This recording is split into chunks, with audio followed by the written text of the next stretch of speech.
Bienvenidos a The Deep Dive.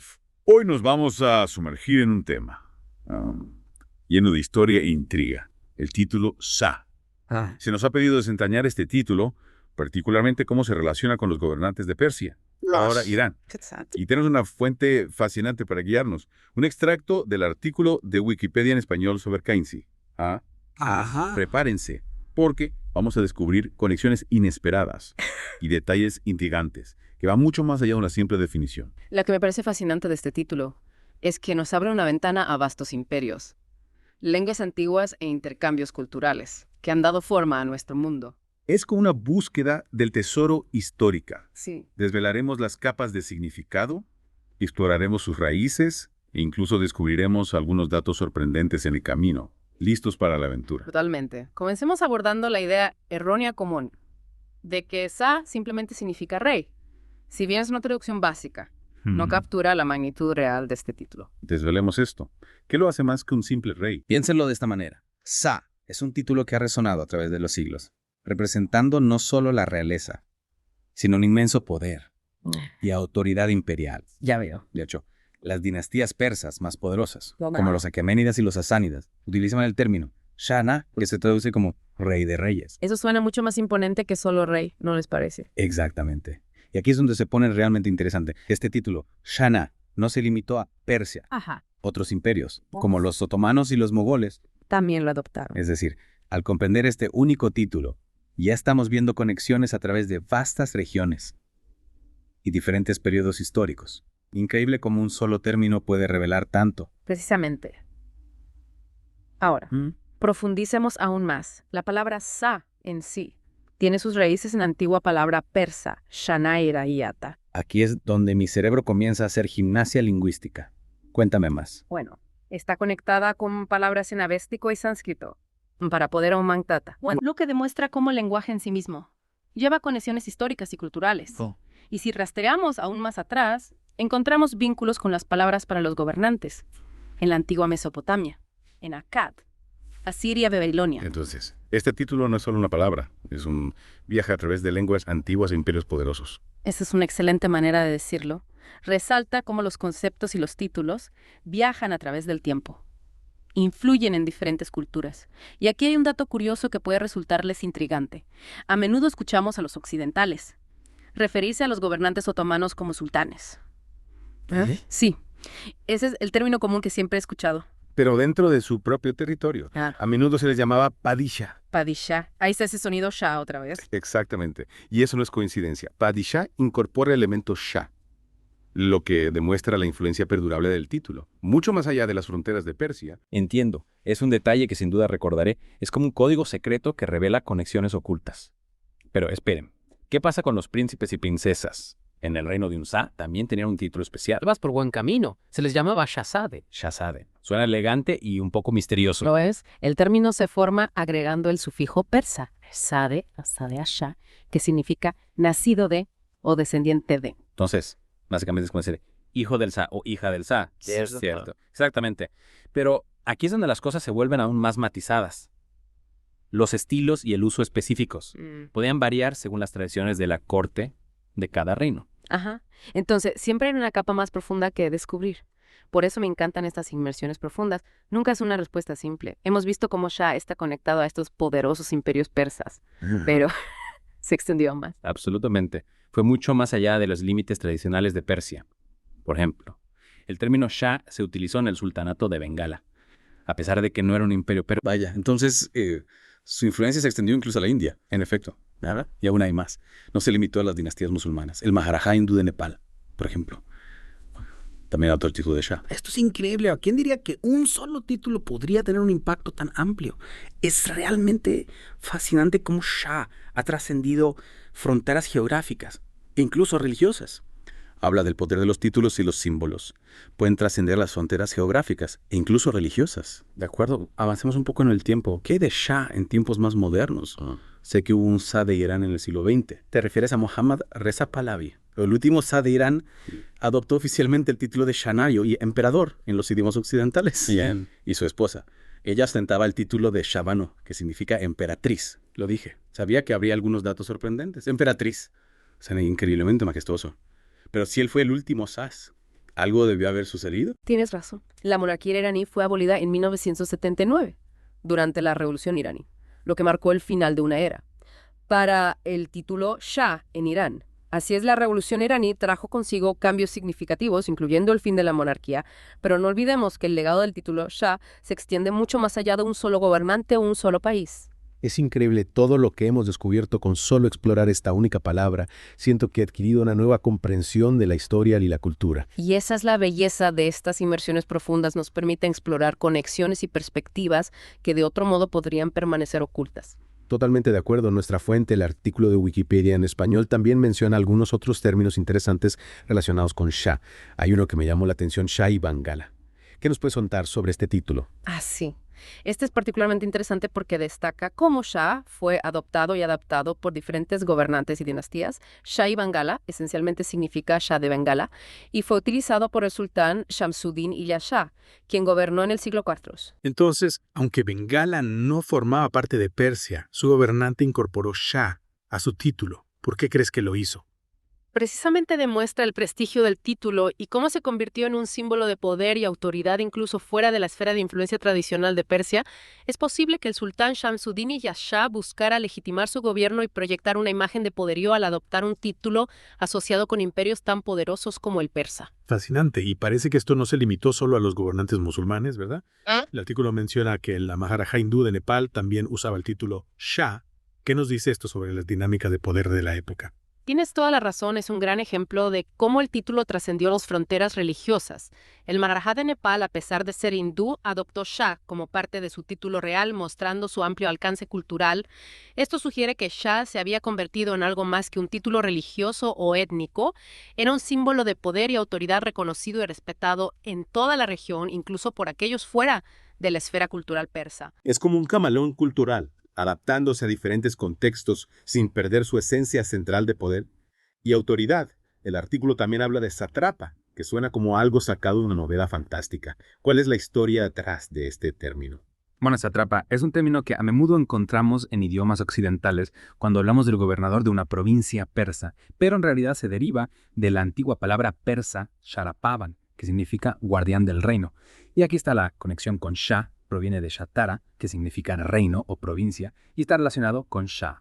Entonces, incluso la palabra para un gobernador provincial, vemos ecos de Shah, está en todas partes.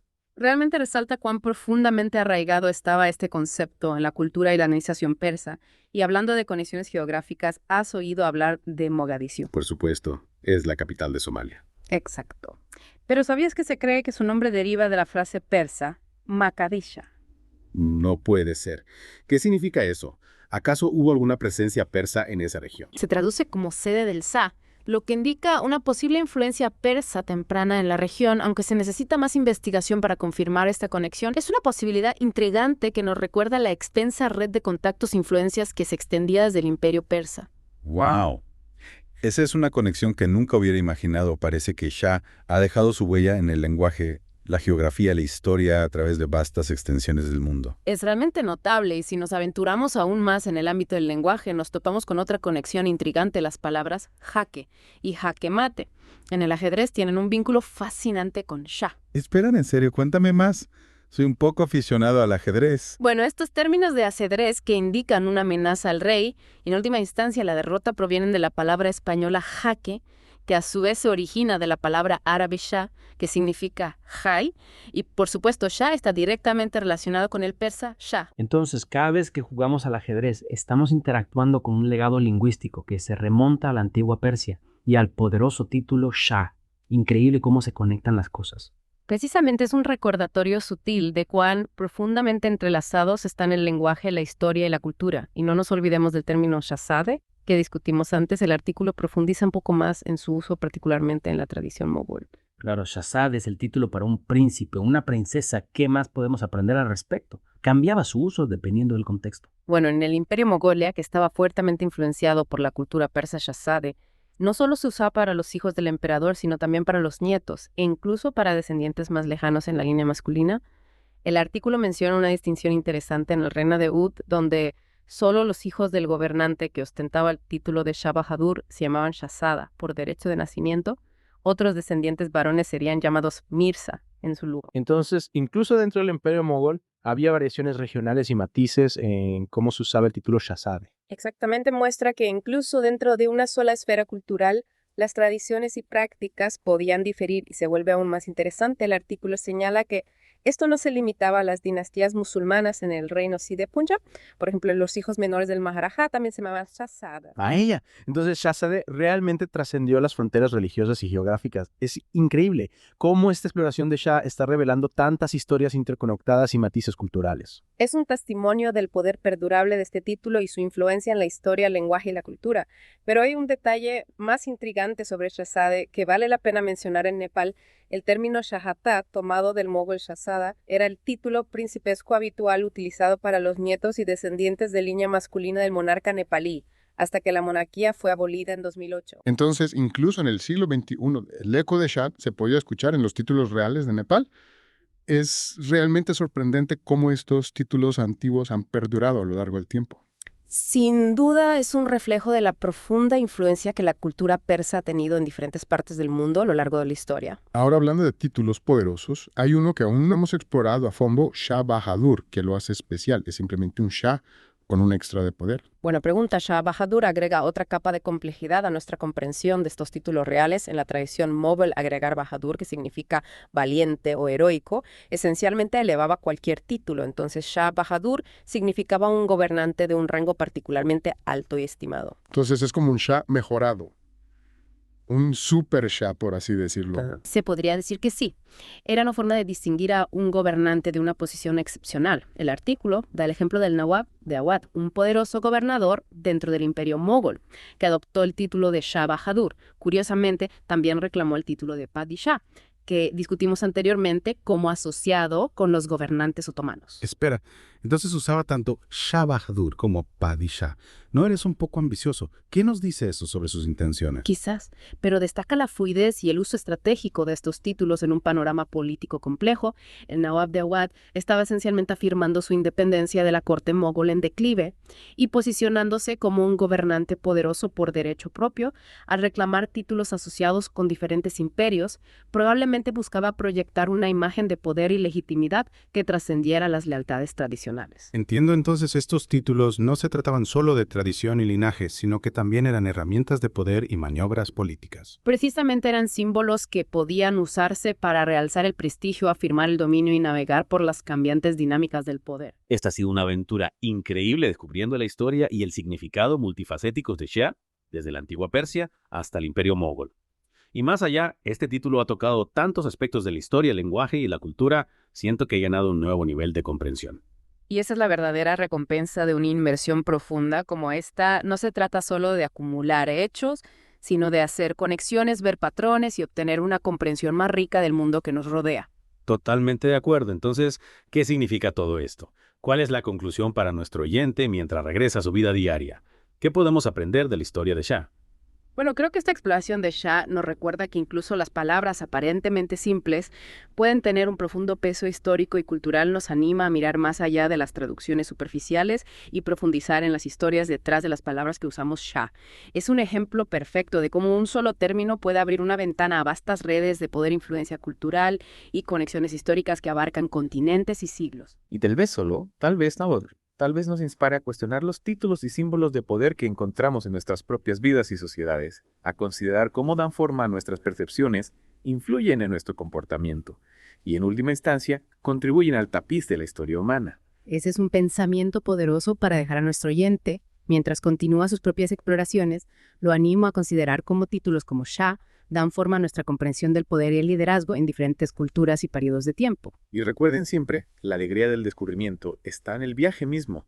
Sigan explorando, sigan cuestionando y sigan sumergiéndose profundamente hasta la próxima felices aprendizajes. Exactamente, eran símbolos que podían usarse para realzar el prestigio, afirmar el dominio y navegar por las cambiantes dinámicas del poder. De hecho, si analizamos el uso de Shah a lo largo de la historia, podemos observar cómo su significado y peso político fluctuaban según el contexto. En algunos casos representaba la autoridad suprema de un emperador, mientras que en otros se utilizaba de manera más estratégica para consolidar el poder local o forjar alianzas. Es realmente fascinante cómo un título puede tener tantas capas de significado y cómo su uso puede revelar las ambiciones y estrategias de los gobernantes a lo largo del tiempo, ahora que hemos explorado Shah, desde sus raíces persas hasta su impacto en otras culturas.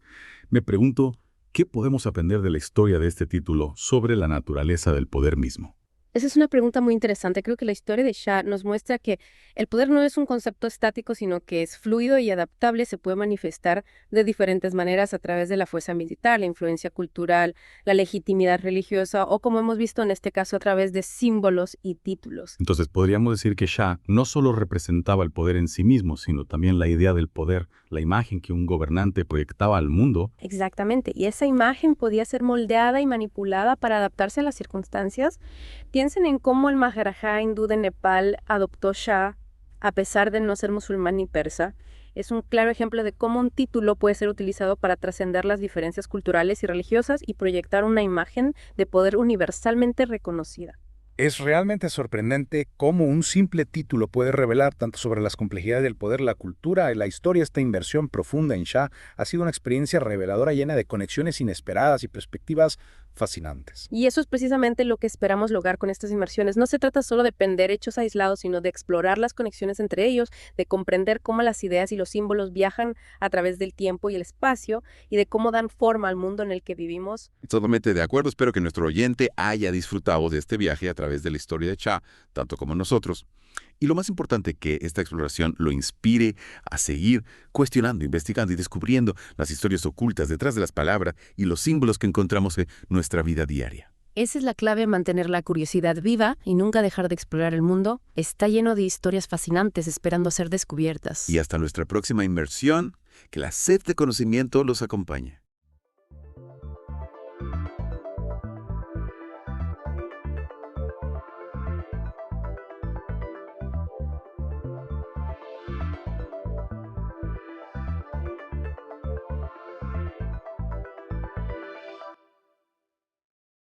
Hola a todos, bienvenidos a otra inmersión profunda. Hola. Esta vez nos adentramos en el fascinante mundo de El retrato de Dorian Gray, de Oscar Wilde, usando como nuestra guía la entrada de Wikipedia. Claro. Y déjenme decirles, prepárense para una aventura. Sí. Porque vamos a explorar temas como la eterna juventud. Por supuesto. El narcisismo. Ajá. La relación, a veces turbia, entre el arte y la vida. Cierta. Y por supuesto un toque de lo gótico. Indudablemente. Esta novela Me encanta. no deja de fascinar a lectores de todas las épocas. Es verdad. Y no solo por su trama, sino por la manera magistral en que Wilde explora la moralidad, la belleza y las consecuencias de nuestros deseos más profundos. Absolutamente. Y hablando de deseos profundos, Claro. uno de los puntos que siempre me ha fascinado es el origen de la historia. Ajá. ¿Sabías que Wilde se inspiró en un hecho real? Oh, sí, cuéntame más. Imagínate, Sí. un artista pintando un retrato. Mm. Alguien comente sobre la fugacidad de la juventud. Qué interesante. Y vamos, Wow. esa simple chispa Sí. dio origen a Dorian Gray. Es increíble cómo Wilde tomó una idea tan cotidiana y la Exacto. transformó en una exploración universal Sí. de los anhelos humanos. Totalmente. ¿Quién no ha deseado Sí, exacto. en algún momento mantenerse joven para siempre? Es la gran pregunta, ¿no? Y el retrato de Dorian Gray nos confronta con esa fantasía Sí, y nos hace preguntarnos Ajá. qué precio estaríamos dispuestos a pagar exacto. por esa eterna juventud.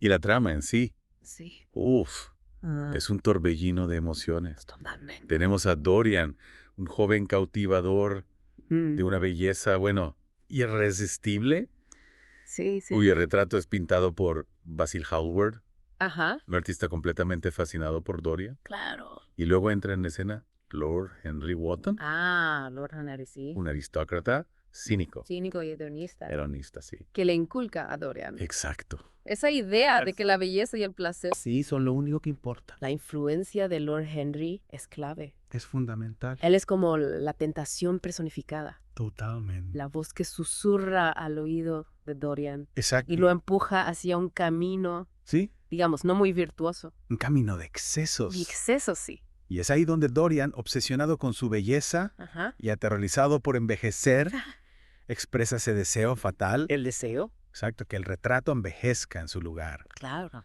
Mientras él permanece joven, Su deseo se cumple. imagínate las consecuencias. Uf, mejor ni pensar. Y pacto así A partir de ese momento, Dorian se entrega a una vida, Una vida de libertinaje. sin que su aspecto refleje el desgaste, Ajá. la decadencia moral. Solo se ve en el retrato, En el retrato, que se convierte en un espejo de su alma. un espejo cada vez más grotesco, Exacto. más horripilante. Lo interesante es que Wilde no solo nos da una trama llena de giros, sino que profundiza en la psicología de Dorian. Al principio lo vemos inocente, Sí, casi angelical. angélica, sí. Pero poco a poco, Claro. La influencia de Lord Henry y su propia obsesión Ajá. lo corrompen, Lo corrompen. llevándolo por ese camino de oscuridad. Y hay ciertos detalles que a mí personalmente me Sois- intrigan. Damn. Por ejemplo, Wilde menciona que Dorian tiene 38 años. 38. Sí, y que su cumpleaños es el 9 de noviembre. Interesante. Podría haber una conexión Una conexión. con la vida de Wilde. Es una teoría fascinante. ¿Verdad? Wilde era un maestro del simbolismo Sí. y las referencias veladas. Ujú. Estos detalles podrían ser una pista Mm. sobre sus propias experiencias Claro. y obsesiones, Obsesiones, sí. pero también nos invitan a reflexionar A reflexionar. sobre el significado Ajá. del número 38. 38. En la vida de una persona En la vida, sí. es una edad de madurez. Madurez. ¿Qué representa el 9 de noviembre Ajá. en el contexto victoriano? Me encanta cómo cada detalle Claro. puede abrir nuevas interpretaciones. Nuevas interpretaciones. Y hablando de interpretaciones, Sí. la novela está llena de alusiones a otras obras. A otras obras. That's why. Por supuesto. Literarias, sí. Por ejemplo, Ajá. la idea del pacto con el diablo para la eterna juventud Sí, nos recuerda al Fausto de Goethe, claro. la relación de Dorian con Sibyl Vane, su prometida, Sí. tiene ecos de Shakespeare. De Shakespeare, sí. Y no olvidemos la mención de A Contrapelo, A contrapelo. de Windmans, Mm. una novela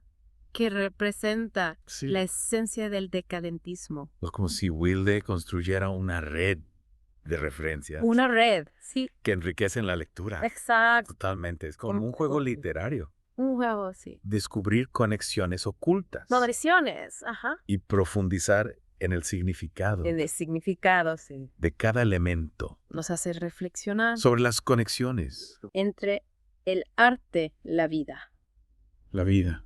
y la moralidad. La moralidad. El arte como reflejo de la sociedad, de sus Entonces- deseos y contradicciones. Y hablando de reflejos, Sí. Wilde mismo admitió que los personajes de Dorian Gray Ajá. representaban aspectos de sí mismo. Claro, dijo que Basil, Vacilo. que él tenía fe, sí. Representaba lo que creía ser.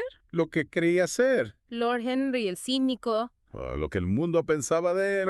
También. Del Dorian. El joven hermoso, lo que hubiera deseado ser. En otras épocas. En otras épocas. Sí. Es fascinante. Es fascinante. Cómo juega con el reflejo El reflejo. y la dualidad. La dualidad. Ajá. No solo a nivel personal, No solo personal. sino social. Social también. El retrato de Dorian Gray, ¿Sí? a pesar de su fantasía, Ajá. es un reflejo de la sociedad victoriana. De la sociedad victoriana. ¿No crees? Sin duda. Sin duda. Wilton nos muestra la cara oscura La cara oscura. de una sociedad Ajá. que se vanagloriaba de su moralidad. De su moralidad. Recato, Recato, sí. pero que ocultaba.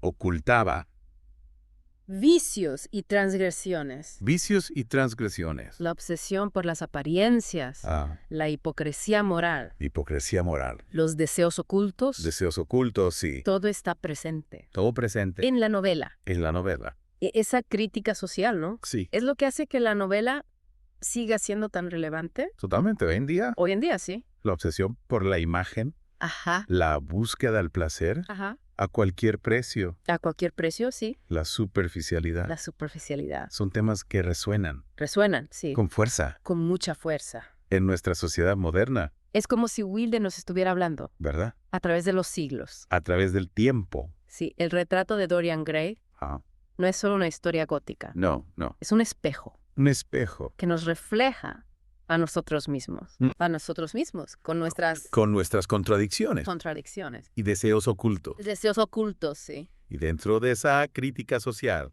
Sí. se le explora La realidad la dualidad, ajá, entre la belleza externa ajá, y la realidad interna. la realidad interna, Y Dorian se convierte en el símbolo perfecto. el símbolo perfecto.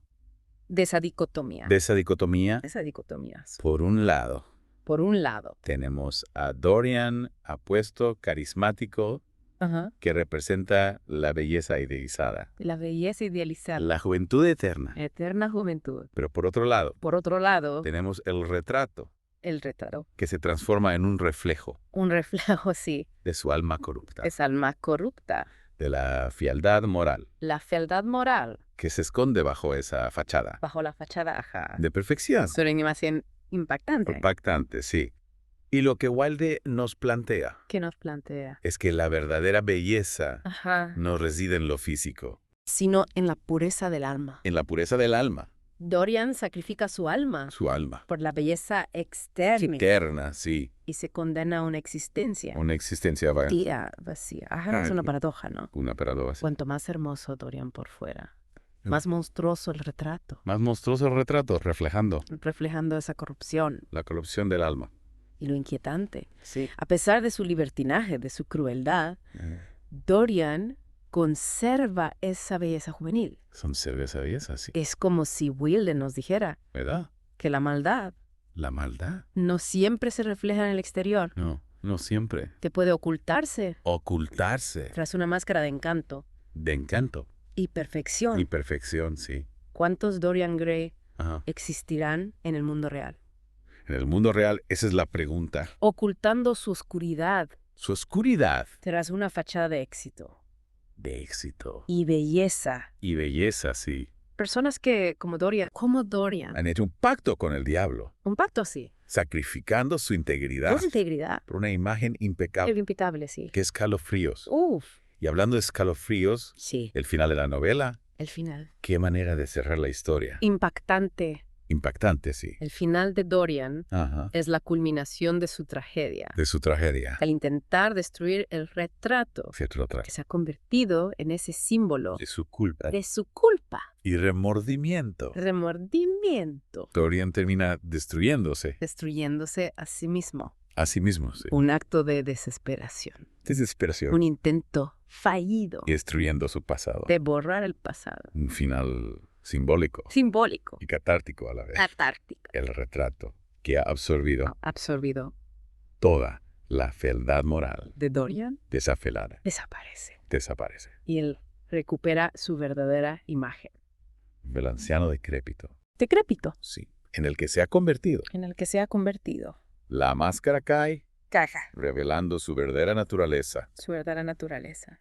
Y con esa muerte, En esa muerte, Wilde nos recuerda que nos recuerda, que no podemos escapar no podemos escapar de nosotros mismos. de nosotros mismos. La belleza externa es efímera, Efímera. pero la corrupción del alma deja una marca No una marca indeleble. indeleble. Las acciones tienen consecuencias Consecuencias. y por mucho que intentemos ocultarlas, Ocultarlas. tarde o temprano, Tarde o temprano. la verdad La verdad sale a la luz. sale a luz. El retrato de Dorian Gray Sí, nos invita a reflexionar a reflexionar.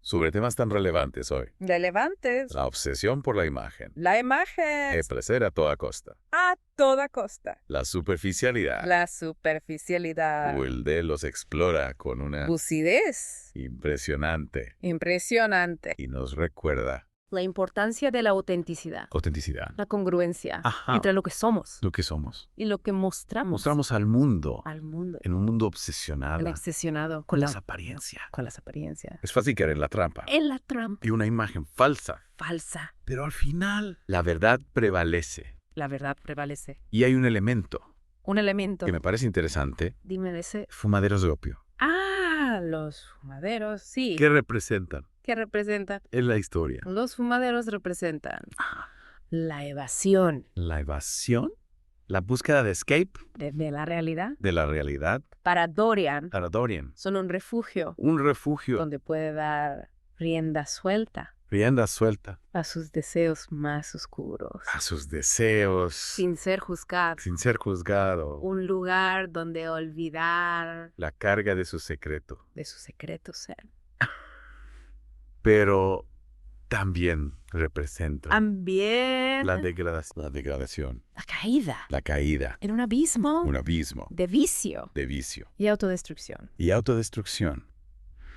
Es interesante cómo Wilde describe ¿Verdad? esos lugares Esos lugares. con una mezcla de repulsión Repulsión, y fascinación. fascinación, sí. Muestra la degradación, La degradación. pero a la vez A la fracción. la Sí, prohibido. lo prohibido. Wilde era un maestro Maestro explorando explorando los rincones oscuros oscuros de la psique humana. de la psique, Mostrando las contradicciones, las contradicciones. las tensiones. Se nos habita en fluidad. En los fumaderos Dorian encuentra encuentra una liberación temporal temporal de su culpa, de su culpa. Angustia pero al mismo tiempo al mismo tiempo. se hunde en la oscuridad. En la oscuridad, como si Wilde nos advirtiera de los peligros de la tentación, La tentación, de caer en la espiral. el vicio, Y la autodestrucción. la autodestrucción, Si buscamos la evasión la evasión. y no enfrentamos No enfrentamos nuestras responsabilidades. estas responsabilidades, pero al mismo tiempo Al mismo tiempo, nos invita a explorar a explorar esos rincones oscuros oscuros de la psique, para comprender comprender las motivaciones las motivaciones que llevan a la transgresión. a la transgresión Que lleva a alguien que lleva a renunciar a su integridad, a su integridad, a sacrificar su alma su alma, por la belleza o la belleza, o el placer. o el placer. Preguntas que Wilde nos plantea Lo plantea a través de Dorian Gray a través de Dorian Gray. y que cada lector Cada lector debe responder. es retrato de Dorian Gray. Sí, Nos desafía a mirar a mirar más allá de las apariencias, más allá, a cuestionar a cuestionar nuestros prejuicios y estos prejuicios, y adentrarnos adentrarnos en los laberintos de la moralidad, de la moralidad y esa capacidad esa capacidad de provocar de provocar, y hacernos reflexionar. reflexionar. La convierte en una obra maestra Una obra maestra, de la literatura universal. De la literatura universal. una novela que a pesar del tiempo Del tiempo sigue resonando con fuerza con fuerza en el mundo actual, en el mundo actual, invitándonos a confrontar a confrontar nuestras propias sombras esas sombras, y a buscar la belleza verdadera, no en la apariencia, no en la apariencia, sino en la profundidad en la profundidad de nuestro ser. de nuestro ser.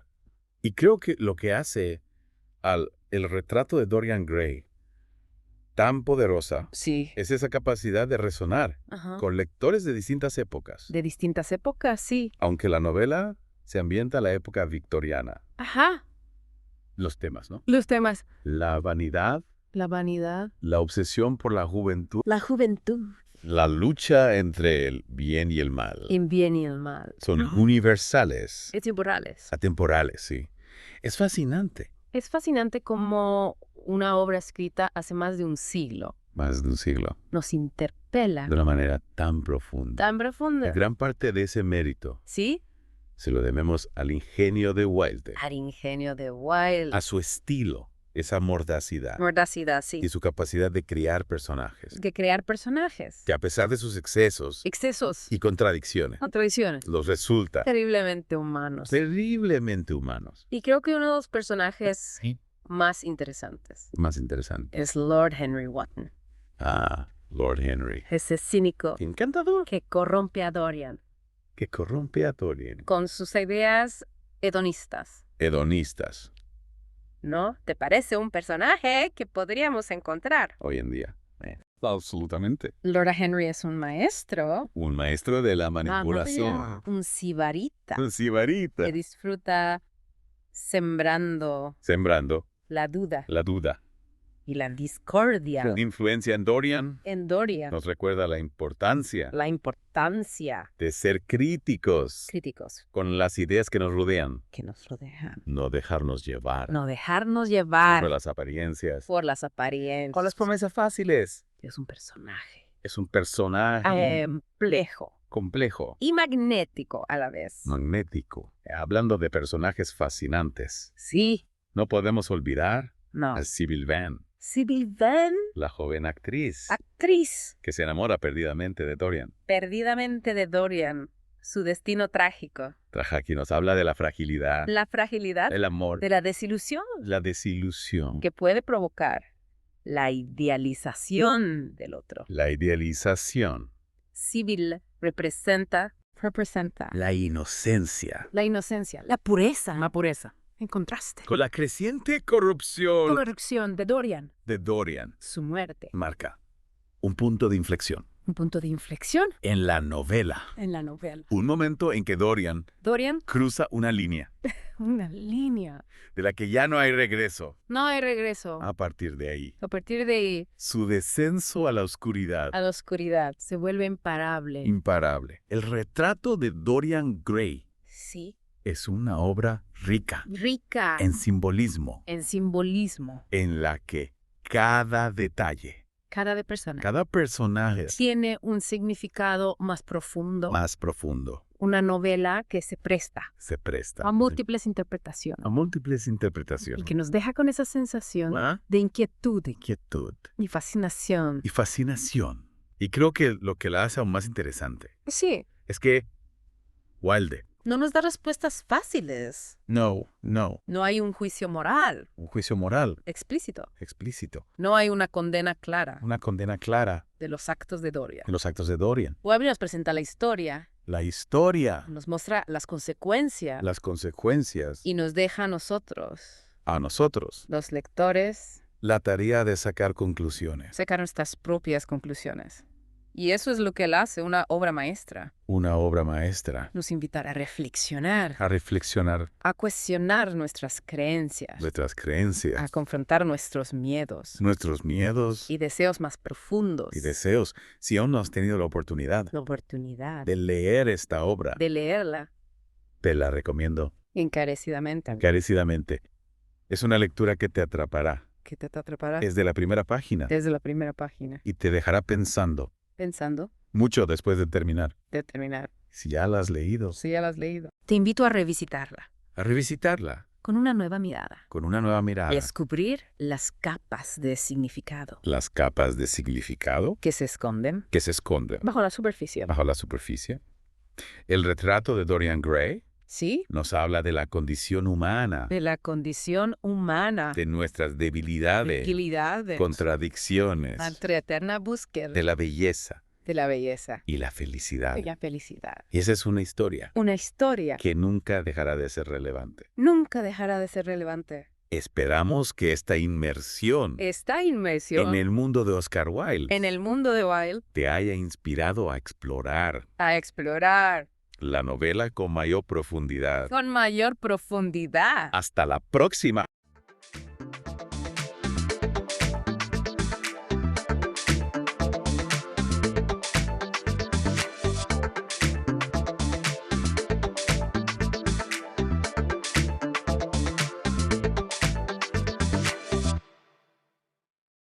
Bienvenidos a nuestra inmersión profunda. Hoy vamos a explorar el epicureísmo. Y créeme, hay mucho más en esta filosofía que solo disfrutar de la vida. De hecho, vamos a usar la entrada de Wikipedia sobre el epicureísmo para esta inmersión profunda. Está llena de detalles históricos, filosóficos. Exactamente. Ya sabes, a menudo se malinterpreta el epicureísmo como hedonismo desenfrenado, pero Epicuro buscaba algo mucho más profundo. Buscaba la ataraxia, Ataraxia. tranquilidad mental, Ajá. y aponía, Aponía. la ausencia de dolor físico. Interesante. Sí. Entonces, ¿cómo se suponía que debíamos lograr esto? Simplemente ¿Cómo no? vivir en una cueva y meditar. Bueno, no exactamente. Epicuro creía que la clave residía en el conocimiento, De acuerdo. particularmente el conocimiento de la naturaleza y en limitar nuestros deseos. Por ejemplo, decía que temer a la muerte es irracional, porque la muerte es simplemente la ausencia de sensación. No experimentamos la no existencia, así que no hay nada que temer. Ya veo. Así que si entendemos cómo funciona el mundo, podemos liberarnos de muchos miedos innecesarios. Exactamente. Ahora, háblame del jardín. La escuela que Epicuro fundó ¿Eh? era como las típicas academias de Atenas, llenas de polvo y pergamino. No, para nada. Imagínate un huerto comunitario ¿Ya? en las afueras de Atenas, donde la gente vivía en armonía con la naturaleza, lejos del bullicio de la ciudad. Un huerto comunitario. Eso es muy diferente. Reflejaba esta elección de ubicación su filosofía de alguna manera. Totalmente. El jardín representaba un rechazo al ajetreo. y la competitividad de la vida ateniense. Interesante. Epicuro y sus seguidores se retiraban de la vida pública, creyendo que la ambición, ya sabes, política, intelectual, solo traía frustración y dolor. Hablando de seguidores, Epicuro parecía tener un grupo bastante dedicado. He leído que celebraban su cumpleaños con grandes fiestas, Sí. casi como si fuera una figura de culto. Sí, su cumpleaños se celebraba con banquetes. Y hay una cita de Séneca que lo ilustra a la perfección. Haz todo como si Epicuro te estuviera mirando. Vaya, eso es devoción. Pero, ¿no te parece un poco contradictorio? ¿Buscaban realmente la verdad o simplemente seguían un dogma? Es una pregunta interesante. Y se complica aún más con la práctica del eikos. Eikos. Es otro término griego que debo anotar. Sí, pero este es fácil de recordar. El eikos era una conmemoración mensual. De acuerdo. No solo de Epicuro, sino también de su amigo Metrodoro. Interesante. Imagínate, Sí. una cena mensual en honor a dos filósofos. Eso es amistad. ¿Y qué significado tenía para los epicúreos? ¿Por qué crees que lo hacían? Bueno, el hecho de que se conmemorara a Epicuro y a Metrodoro juntos sugiere una profunda veneración por ambos. Ya veo. Es fascinante que esta práctica esté siendo revivida por los epicúreos modernos. O sea, hay epicúreos modernos. Pensé que el epicurismo era cosa del pasado. No. El epicureísmo, con sus ideas sobre la felicidad, la amistad, la vida en armonía con la naturaleza, sigue siendo relevante en la actualidad. El hecho de que la gente esté reviviendo prácticas antiguas como el eikos demuestra que la filosofía de Epicuro todavía tiene poder para conectar con nosotros a través de los siglos. ¡Wow! Es increíble. No nos olvidemos de la ciencia. Epicuro era un atomista, ¿verdad? ¿Cómo veía el universo desde esa perspectiva? Sí, seguía los pasos de Demócrito. Ajá. Creía que todo en el universo está compuesto por átomos y vacío. De acuerdo. Lucrecio, un poeta romano que seguía las enseñanzas de Epicuro, usó la imagen de las motas de polvo bailando en un rayo de sol para ilustrar la existencia de los átomos. Cada mota, un pequeño universo en sí misma. Esa es una imagen tan vívida. Me ayuda a visualizar esos átomos invisibles. Pero, ¿cómo se concilia esta visión con la idea del libre albedrío? Buena pregunta. No implica el atomismo que todo está predeterminado. Aquí es donde entra en juego un concepto clave del atomismo epicúreo. De acuerdo, el klinamen. Klinamen. Suena casi musical. ¿Qué significa? El klinamen es la idea de que los átomos, en su movimiento descendente a través del vacío, pueden desviarse aleatoriamente de su trayectoria. Es como un pequeño giro impredecible que introduce el azar en el universo. Entonces los átomos no solo caen en línea recta, hay un elemento de azar en su movimiento. Exactamente. Y este concepto fue revolucionario porque introducía la posibilidad del azar en un sistema que de otro modo sería completamente determinista. Espera, entonces Epicuro creía en el libre albedrío. Sí. ¿Cómo encaja eso con la idea de que todo está hecho de átomos que siguen leyes físicas? Es una pregunta compleja que ha generado mucho debate a lo largo de la historia. Epicuro buscaba conciliar el determinismo del atomismo con la idea de que los humanos tenemos libre albedrío y somos responsables de nuestras acciones. De acuerdo. El klinamen era su intento de resolver esa aparente contradicción. Fascinante. Entonces, ¿cómo se relaciona esta idea del klinamen con la visión del cosmos de Epicuro? Para Epicuro, el universo era infinito, lleno de incontables mundos. Esta idea contrastaba con la visión limitada del cosmos que tenían muchos griegos de la época. Incontables mundos. Eso es mucho más grande que la visión que tenían muchos en la antigua Grecia. Mucho más grande. ¿Cómo afectaba esta visión a la forma en que los epicúreos veían la vida y la muerte? Si el universo es infinito y nosotros somos solo una pequeña parte de él, nuestra existencia individual se vuelve relativamente insignificante. Esta idea podía ser aterradora, pero también liberadora. Aterradora porque nos hace sentir pequeños, pero liberadora porque nos quita la presión de ser el centro del universo. Me pregunto, ¿cómo afectaba esta visión a la concepción del alma? ¿Creía Epicuro en un alma inmortal que trasciende la muerte? Bueno, esa inmensidad cósmica nos lleva a la naturaleza del alma. Epicuro, fiel a su atomismo, creía que el alma también estaba hecha de átomos, solo que de un tipo más fino y sutil, dispersos por todo el cuerpo. Al morir, estos átomos simplemente se dispersaban. Entonces, no hay una separación entre cuerpo y alma como creían otros filósofos. Correcto. ¿Cómo afectaba esa visión a la ética epicúrea? Si no hay un alma inmortal, ¿qué incentivo hay para actuar correctamente? Buena pregunta. Para Epicuro, la muerte era el fin de la existencia, tanto del cuerpo como del alma. No había un más allá, ni un alma inmortal que sobreviviera a la muerte física. Esa es una visión bastante radical, ¿no?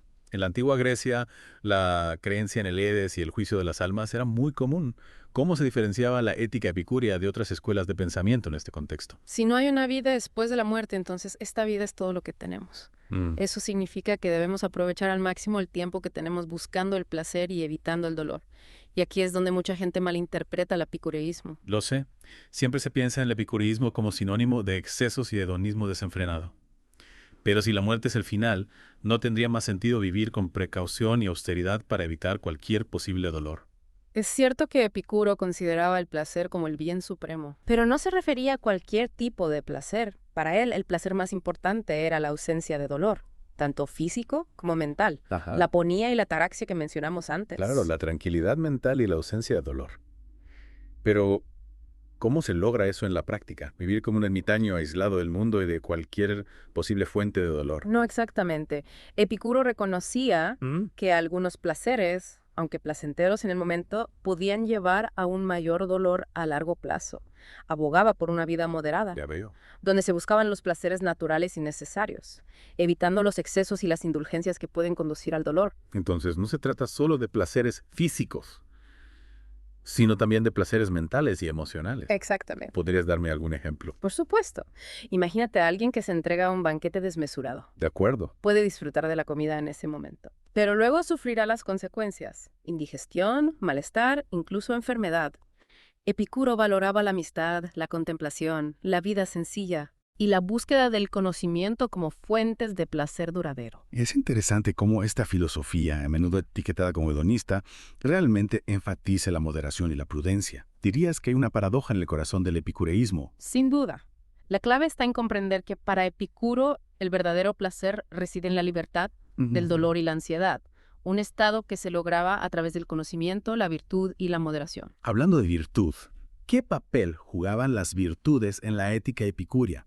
Si no hay un código moral absoluto dictado por los dioses o la tradición, ¿qué incentivo hay para ser virtuoso? Aunque Epicuro rechazaba la idea de una justicia universal, consideraba la virtud como esencial para una vida feliz. Para él, las virtudes eran aquellas cualidades que contribuyen a la felicidad y a la ataraxia. La prudencia, la justicia, la templanza y la valentía eran esenciales. ¿Y cómo se relacionaban estas virtudes con la búsqueda del placer? ¿Eran un medio para alcanzar la felicidad o un fin en sí mismas? Eran un medio para alcanzar la felicidad. Ya veo. No un fin en sí mismas. La prudencia nos ayuda a elegir los placeres con sabiduría. De acuerdo. La justicia nos permite vivir en armonía con los demás, la templanza nos protege de los excesos y la valentía nos permite enfrentar los desafíos de la vida sin miedo. Pues la ética epicúrea era bastante pragmática. Sí. ¿Cómo se aplicaba esta visión pragmática a la política? Si la meta era la felicidad individual, ¿cómo se posicionaban los epicúreos frente al Estado y la vida pública? Es cierto que Epicuro y sus seguidores preferían una vida apartada del ajetreo político. Sí. Pero eso no significaba que fueran apolíticos. Recomendaban evitar la participación activa en la política, ya que consideraban que podía ser fuente de ansiedad y frustración. Sin embargo, reconocían la necesidad de un gobierno justo que garantizara la paz y la seguridad. Entonces, buscaban un equilibrio entre la vida privada y la vida pública. ¿Cómo conciliaban su deseo de tranquilidad individual con las exigencias de la vida en sociedad? No buscaban derrocar al gobierno ni crear una utopía política. Más bien, aspiraban a crear las condiciones para una vida tranquila y placentera dentro del sistema existente. Podríamos decir que eran una especie de anarquistas pacíficos. Creían en la libertad individual, pero sin desafiar abiertamente al poder establecido. Tal vez. Aunque no se identificaban como anarquistas, creían en la libertad individual y en la importancia de limitar el poder del Estado. Fascinante. Y hablando de limitaciones al poder, ¿cuál era la postura de los epicúreos respecto a la religión? Si la meta era la ataraxia, ¿cómo veían a los dioses y sus supuestas exigencias? Como mencionamos antes, Epicuro creía en los dioses. Sí. Pero no en la forma convencional. Para él, los dioses eran seres perfectos y dichosos que vivían en un reino separado, completamente desinteresados en los asuntos humanos. Esa es una visión bastante diferente a la que prevalecía en la antigua Grecia. ¿Qué implicaciones tenía esta concepción de los dioses para la vida ética? Para Epicuro, esta visión de los dioses era liberadora, porque eliminaba el miedo al castigo divino y la necesidad de aplacar a los dioses con sacrificios y rituales. No había que temer la ira divina ni buscar su favor, ya que los dioses no intervenían en la vida humana. Entonces los epicúreos no eran ateos, pero tampoco creían en la religión tradicional.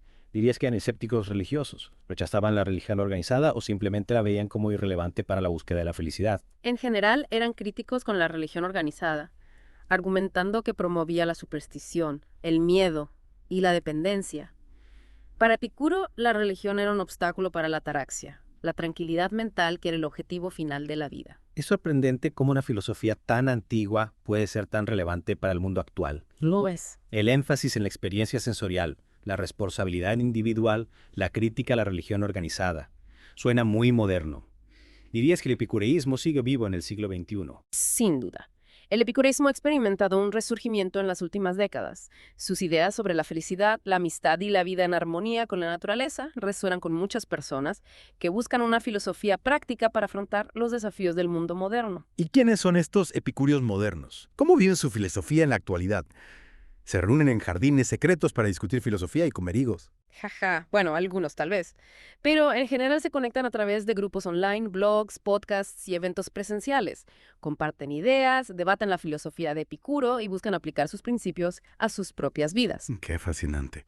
Entonces, el epicurismo no es una reliquia de pasado, sino una filosofía viva que sigue inspirando a la gente en el siglo XXI. ¿Qué crees que hace que el epicureísmo sea tan atractivo para las personas de hoy? Creo que su enfoque en la búsqueda de la felicidad, la importancia de la amistad y la vida en armonía con la naturaleza, ofrece una alternativa atractiva en un mundo a menudo caótico y materialista. El epicureísmo nos recuerda que la felicidad está a nuestro alcance si aprendemos a vivir con sabiduría, moderación y gratitud por los placeres simples de la vida. Es una idea muy atractiva. Pero, como toda filosofía, el epicureísmo también ha recibido críticas a lo largo de la historia. ¿Cuáles son algunas de las objeciones más comunes que se le han planteado? Una crítica frecuente es que su enfoque en el placer es egoísta y superficial. Los detractores argumentan que una vida centrada en la satisfacción personal ignora el bien común y las responsabilidades hacia los demás. Entiendo esa crítica. Parece que el epicureísmo se centra demasiado en el individuo y no en la comunidad. ¿Cómo responderías a esta objeción? Es importante recordar que Epicuro también valoraba la justicia y la amistad como virtudes importantes. Para él, vivir en armonía con los demás era fundamental para alcanzar la ataraxia. No se trata de buscar placer egoístamente, sino de encontrar un equilibrio entre la satisfacción personal y el bienestar de la comunidad.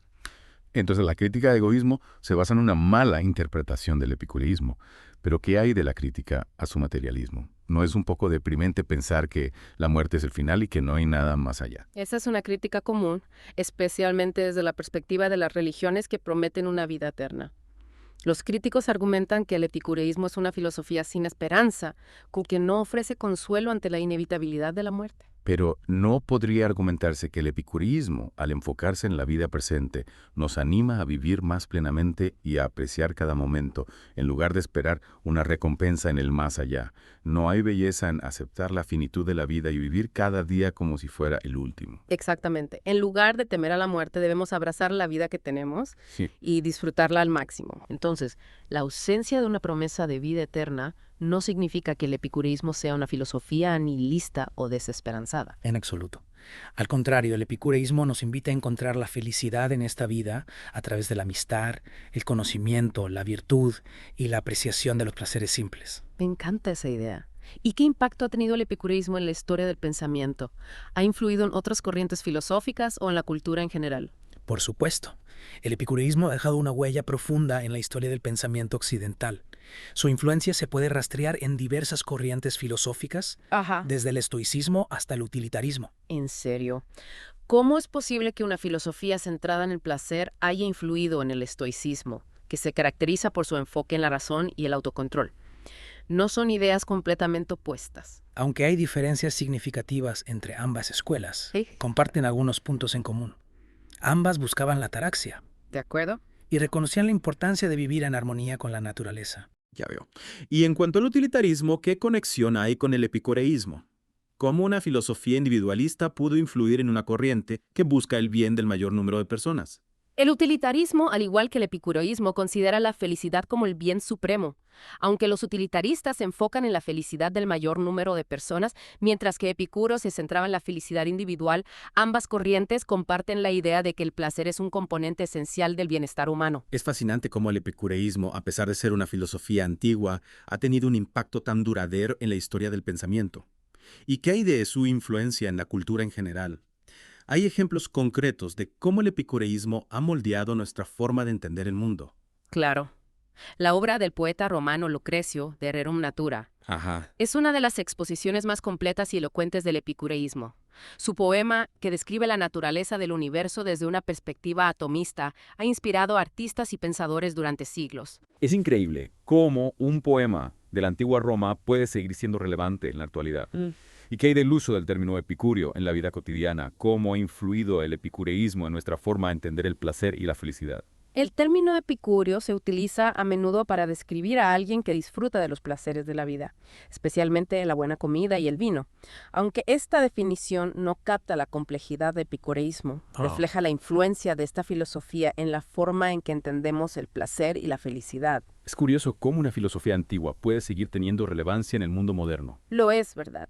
El epicureísmo, con su enfoque en la búsqueda de la felicidad, la importancia de la amistad, la vida en armonía con la naturaleza y la libertad del miedo, nos ofrece una perspectiva valiosa para navegar por las complejidades del siglo XXI. Sin duda, el epicureísmo nos invita a reflexionar sobre nuestras propias vidas, a cuestionar nuestras creencias y a buscar la felicidad en los lugares correctos.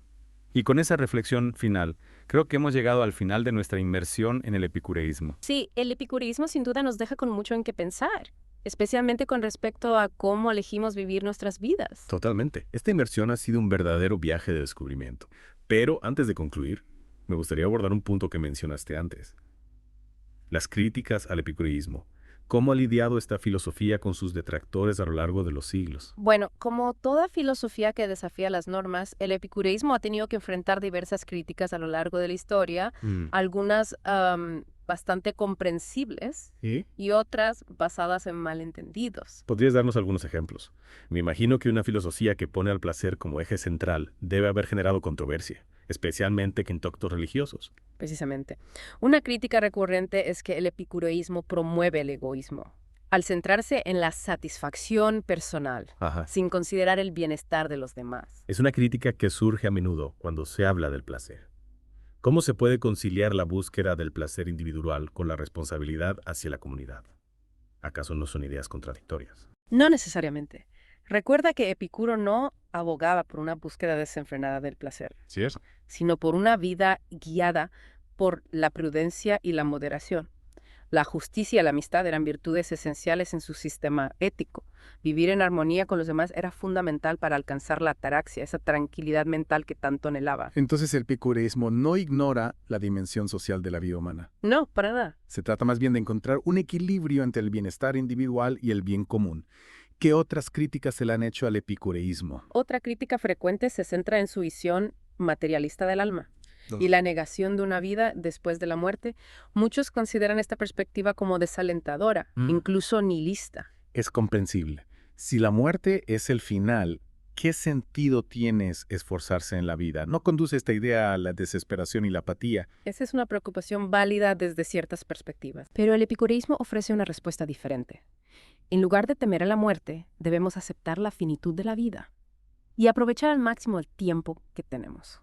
Entonces, la ausencia de una vida eterna no implica necesariamente la falta de propósito o significado en la vida. Exactamente. El epicureísmo nos invita a encontrar la felicidad en el presente, a través del cultivo de la amistad, la búsqueda del conocimiento y la apreciación de los placeres simples de la vida. Suena como una filosofía que abraza la vida en toda su plenitud, incluso con sus limitaciones. ¿Cómo ha influido el epicureísmo en otras corrientes filosóficas y en la cultura occidental en general? El epicureísmo ha dejado una huella profunda en la historia del pensamiento. Su influencia se puede rastrear en diversas escuelas filosóficas como el estoicismo y el utilitarismo. Es curioso pensar que una filosofía centrada en el placer haya influido en el estoicismo, conocido por su énfasis en la razón y el autocontrol.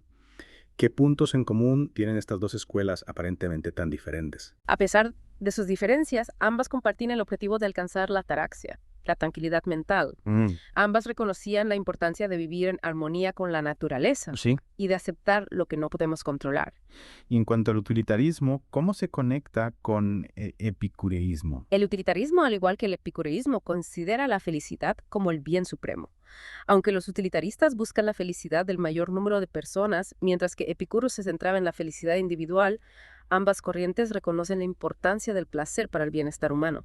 Entonces, a pesar de no ser tan popular como otras escuelas de pensamiento, el epicurismo ha dejado un legado duradero en la filosofía occidental. ¿Y qué hay de su impacto en la cultura en general? La influencia del epicurismo se puede observar en la literatura, el arte y el lenguaje. El poema de Rerum Natura de Lucrecio es un ejemplo magnífico de la visión epicúrea del mundo.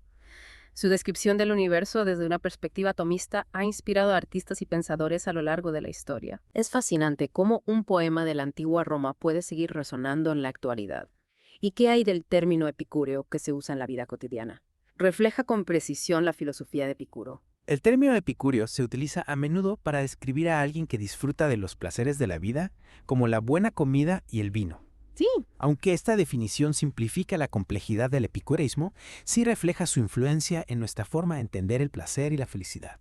Es increíble cómo una filosofía de hace más de 2000 años puede seguir siendo relevante para nosotros en el siglo XXI. ¿Qué podemos aprender del epicureísmo hoy en día? El epicureísmo nos recuerda la importancia de vivir en el presente, de cultivar la amistad, de buscar el conocimiento y de encontrar la felicidad en las cosas simples. El epicureísmo nos invita a reflexionar sobre nuestras prioridades, a cuestionar nuestras creencias y a construir una vida plena y significativa. Creo que es un mensaje muy valioso para el mundo actual, un mundo que a menudo nos empuja hacia el exceso, la ansiedad y la búsqueda incesante de lo superfluo. Y con esta reflexión final, damos por concluida nuestra inmersión en el epicureísmo. Muchas gracias por acompañarnos en este viaje de descubrimiento. Esperamos que les haya inspirado a seguir explorando el fascinante mundo de las ideas.